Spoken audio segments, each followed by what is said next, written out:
అధ్యక్ష ఆఖరిది అధ్యక్ష హాస్టల్స్ గురించి అందరూ చెప్తా ఉన్నారు. ఇది మా నియోజకవర్గంలో కూడా జరిగింది. 2014-19లో బాలికలు బాలుల హాస్టల్లో నిర్మాణానికి ఆ రోజున మంజూరు కావడం, బాలుల హాస్టల్ నిర్మించుకున్నాం. బాలికల హాస్టల్ మరి ప్రభుత్వం వైసీపీ వాళ్ళు వచ్చిన తర్వాత ఏనాడు కూడా ఒక ఇటుక కూడా కదిలించిన పాపాన్ని పోలేదు అధ్యక్ష.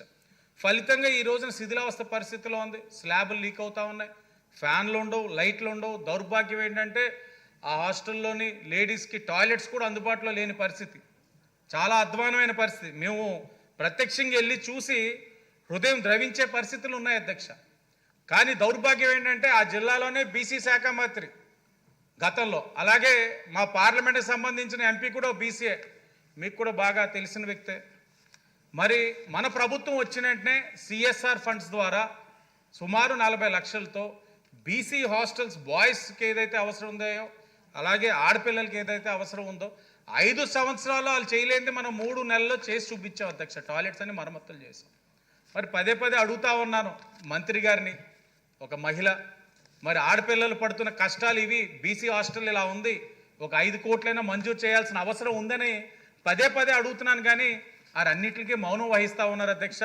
మీ ద్వారా మంత్రి గారిని అడుగుతా ఉన్నాను, కేటాయించవలసిన అవసరం ఉంది.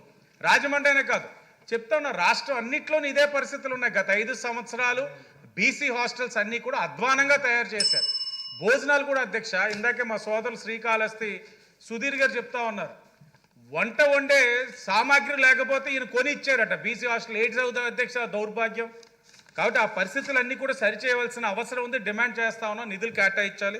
చివరిగా అధ్యక్ష, బీసీల అభివృద్ధి సంక్షేమంతో పాటు ఆత్మగౌరవం కూడా కోరుకుంటారు. ఆత్మాభిమానం ఉన్నవారు ఆత్మగౌరవం కోరుకుంటారు. ఆ బీసీ కార్పొరేషన్ చైర్మన్ ప్రమాణ స్వీకారంకి వెళ్తున్నాం అధ్యక్ష. బూతు బంగ్లాలో ఉన్నాయి, ఓ లైట్లు ఉండవు, ఫ్యాన్లు ఉండవు, క్లీనింగ్ లేదు, చాలా అధ్వానంగా ఉంది. మా సిట్టిబల్జ కార్పొరేషన్ బూత్ బంగ్లా కాదు, బూత్ బంగ్లా. అవును, అదే సార్, బూతు కాదు సార్, బూత్ అది వారికి చెందుతుంది అధ్యక్ష. మనం అంత మాట్లాడలేం, మన పార్టీ క్రమశిక్షణ ఉంటుంది కదా అధ్యక్ష. మరి అంత అధ్వానంగా ఉంది. ఆ బిల్డింగ్కి కాస్త నిధులు కేటాయించి బీసీలో ఒక ఆత్మగౌరవం, అలాగే ఏదైతే గౌరవ ముఖ్యమంత్రి గారు ఎన్నికల ముందు బీసీలో ఒక అభ్యున్నత కోసం, వాళ్ళ యొక్క ఆత్మగౌరవం కోసం, రక్షణ కోసం బీసీ రక్షణ చట్టాన్ని కూడా ప్రవేశపెడతామని హామీ ఇచ్చున్నారు. అది కూడా త్వరగతిన అయ్యే విధంగా చెయ్యాలని మీ ద్వారా ముఖ్యమంత్రి గారు కూడా విజ్ఞప్తి చేసుకుంటూ ధన్యవాదాలు అధ్యక్ష. ఇప్పుడు మహిళా సంక్షేమంపై చర్చ, గౌరవ చరితారెడ్డి గారు.